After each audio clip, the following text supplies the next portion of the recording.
चंद्रगुप्त पर विष का प्रभाव बहुत बढ़ रहा है, हमें पीछे हटना ही होगा।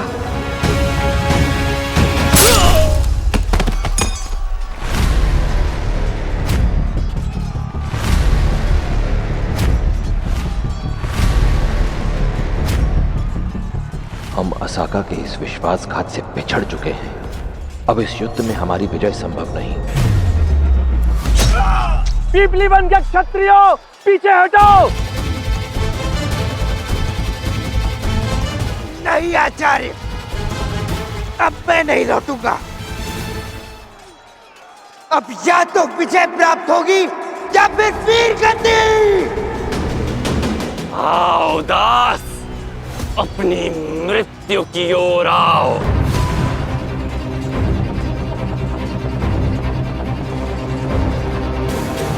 आचार्य, ये पीछे नहीं हटेगा। हमें किसी तरह से इसे वापस ले जाना है।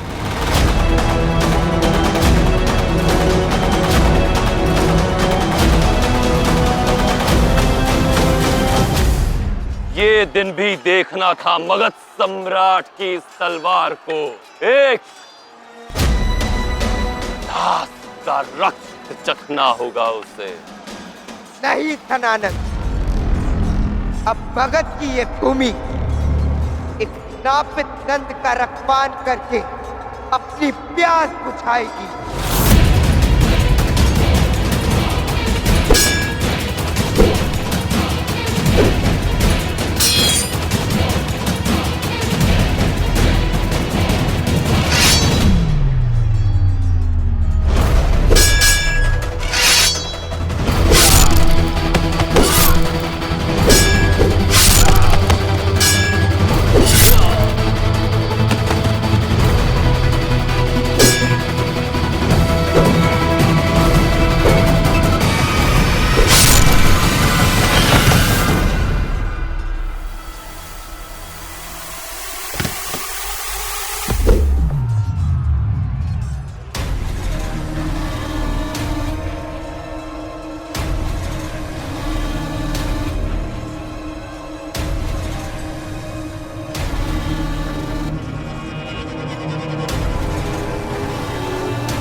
रुको, इसे कोई नहीं छुएगा।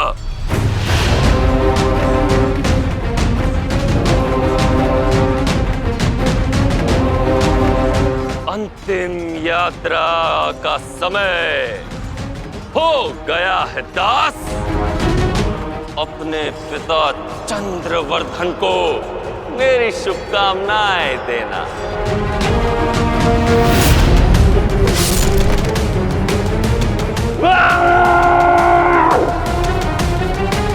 चंद्रगुप्त!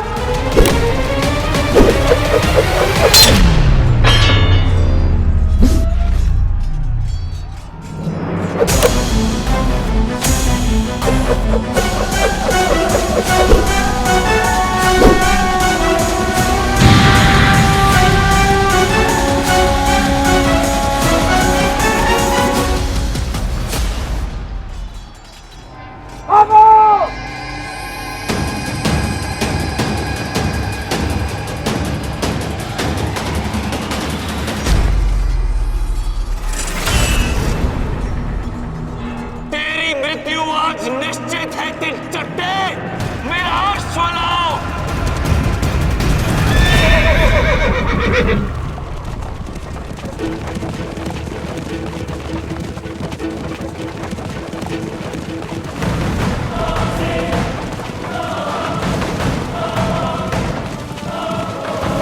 महारानी मूरा, जब आपको पता था कि चंद्रगुप्त नागपुष्प के विष से आहत है, तो आपने मुझे सूचित क्यों नहीं किया? क्योंकि चंद्र नहीं चाहता था कि हमारी सेना का मनोबल टूटे। इस युद्ध से हमारा ध्यान भटके, इसी उद्देश्य से उसने मुझे यह सत्य किसी को भी बताने से रोक लिया। आचार्य, मुझसे भी अधिक हठी है मेरा शिष्य।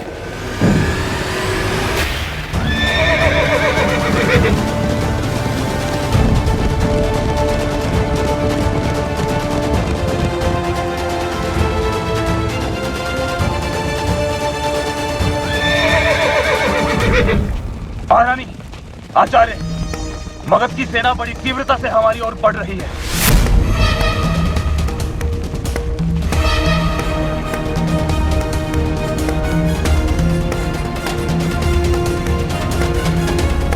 मगध के सभी निकास द्वार बंद कर दिए गए हैं आचार्य।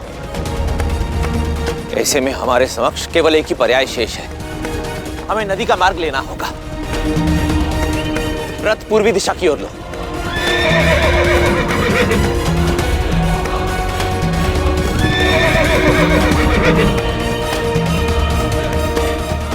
ये क्षत्रिय कहां चले गए? मेरे क्षत्रिय भाइयों, आज अपनी मातृभूमि के लिए अपने प्राणों का मूल्य चुकाने का समय आ गया है। नहीं, ये एक आत्मघाती उपाय है। आप लोग ऐसा कुछ नहीं करोगे। क्षमा कीजिए महाराज, किंतु हम सबका यहाँ से एक साथ निकलना असंभव है। इसलिए हम में से कुछ सैनिकों को यहाँ रुककर शत्रु की सेना को रोकना होगा, जिससे हमारी शेष सेना यहाँ से सावधानी पूर्वक सुरक्षित रूप से बाहर निकल सके। अग्निमुख का कथन उचित है महाराज। समय की यही मांग है। मातृभूमि की स्वतंत्रता के लिए बलिदान देना ही होगा। अपने हृदय को कठोर कीजिए और यहाँ से शीघ्र निकलिए। महारानी, हमारे राजकुमार चंद्रगुप्त ने हमें धनानंद की दास्ता से मुक्त कराकर रणभूमि में एक वीरतापूर्ण मृत्यु को प्राप्त होने का अवसर दिया है।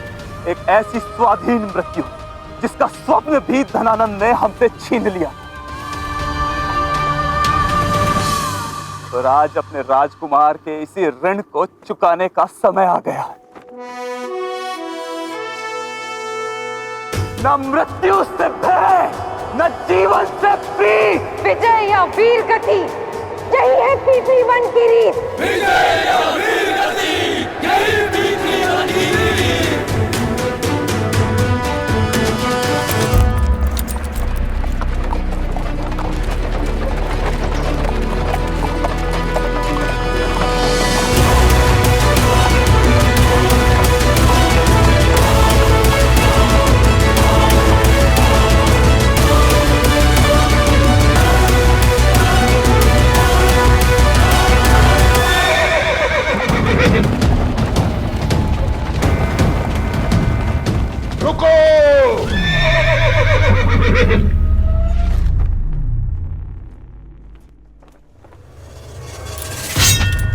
सज हो जाओ मेरे क्षत्रिय भाइयों।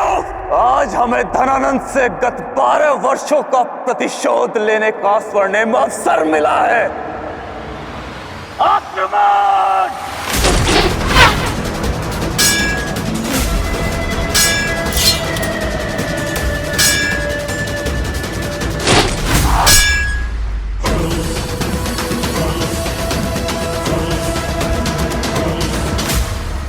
आक्रमण! आक्रमण!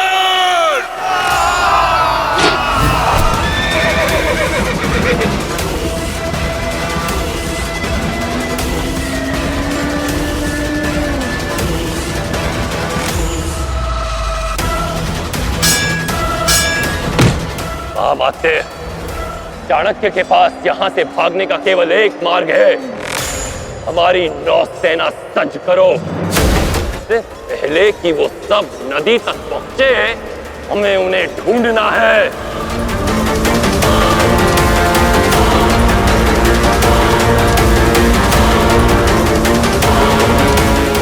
चलिए।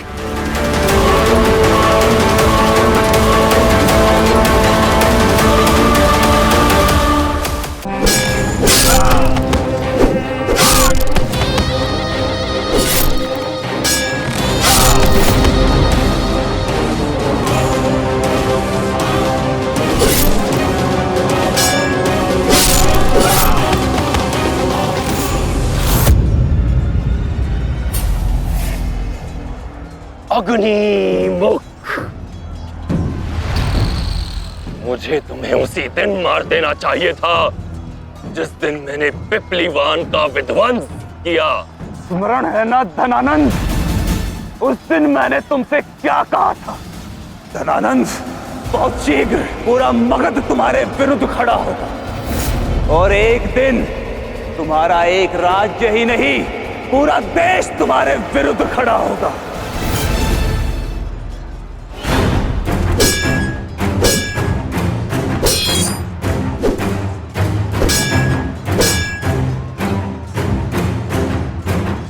आज वो समय आ गया है धनानंद, तुम्हारे जीवन की उल्टी गिनती आरंभ हो चुकी है। यदि अपने प्राण बचाना चाहता है तो भाग यहाँ से। मैं भागूं? मैं? भाग तो वो रहा है, तुम्हारा राजकुमार, वो तिलचट्टा। मैं नहीं मरूंगा, मरेगा वो, और उससे पूर्व मरोगे तुम, अग्निमुख।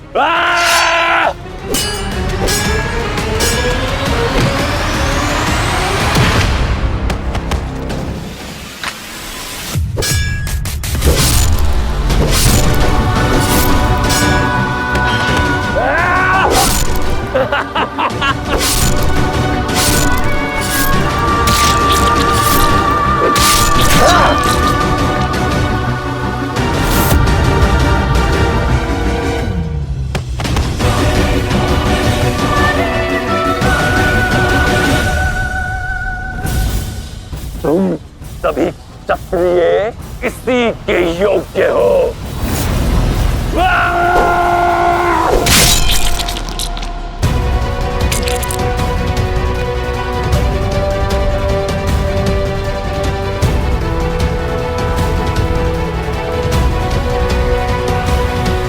तिलचट्टे!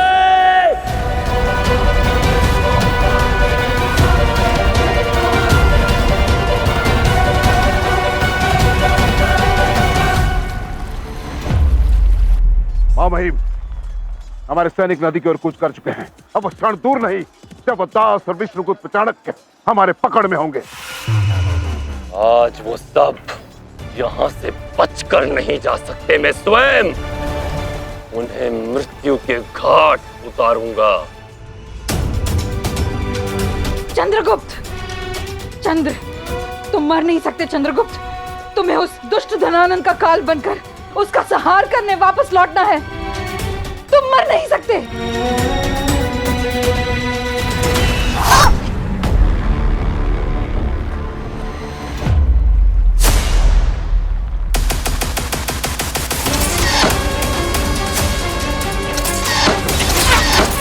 अपनी अपनी ढालें सज्ज कर लो, शत्रु आक्रमण कर रहा है।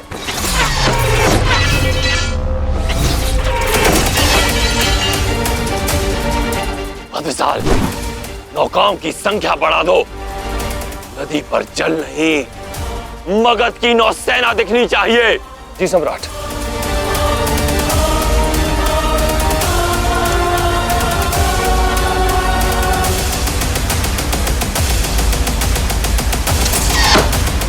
शीघ्र करो।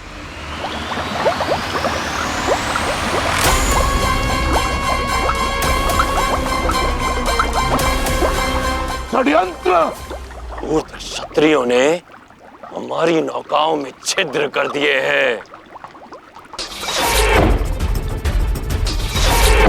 ये मत समझना कि तुम्हारी इस छोटी सी चाल से तुम और तुम्हारा वो विश्वासघाती शिष्य मुझसे बच जाएगा।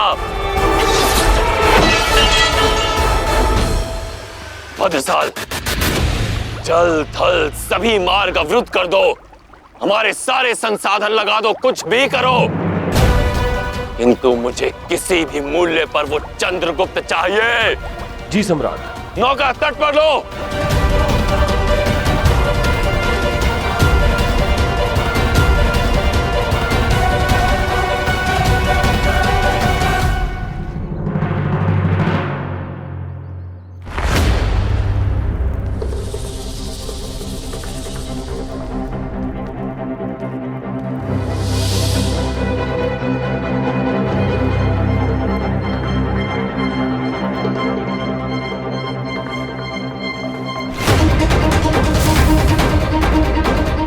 आज का दिन अपनी स्मृति में रेखांकित कर ले धनानंद, क्योंकि ये दिन तुझे उस दिन अवश्य स्मरण आएगा जिस दिन मैं तुझे राजा से राज्य बनाऊंगा।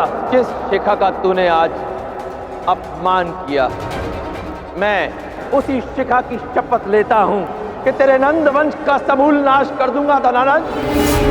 तुझे इस सिंहासन से उखाड़ कर यहाँ एक योग्य शासक को बिठाऊंगा।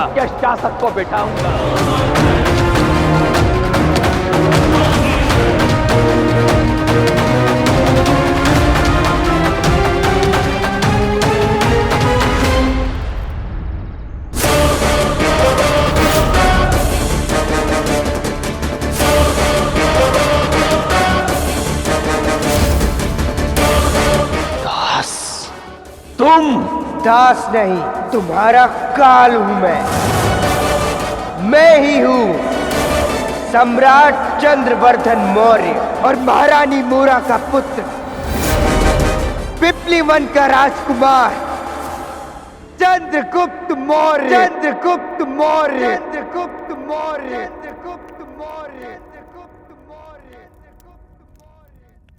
चंद्रगुप्त मौर्य, पिपलीवान के उस सपोले को चुना है चाणक्य ने अपनी प्रतिज्ञा पूर्ण करने के लिए। मेरा स्थान, मेरा सिंहासन छीनने के लिए। निश्चिंत रहिए मां महिम, वो चंद्रगुप्त हमसे बच नहीं सकता। हम शीघ्र ही उसे ढूंढ लेंगे। चंद्र,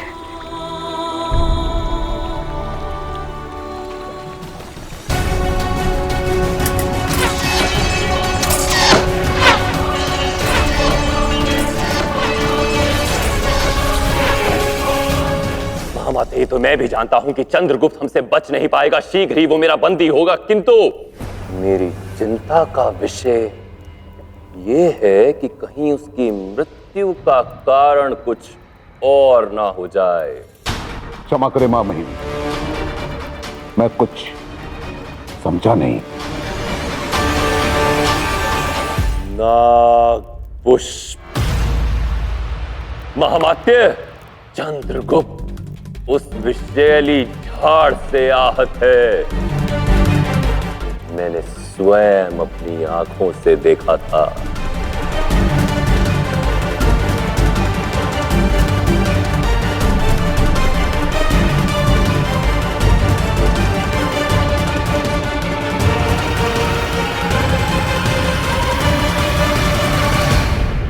उसके पास अधिक समय नहीं, कदाचित उसके पास अपने जीवन के कुछ ही पहर शेष रह गए होंगे।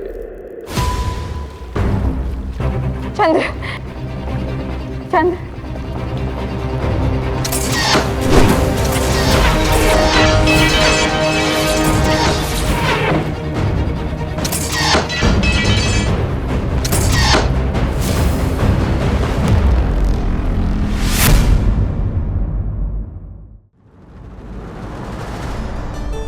दीपक बुझने के पश्चात किसी काम का नहीं रहता, यही हमारी सोच होती है।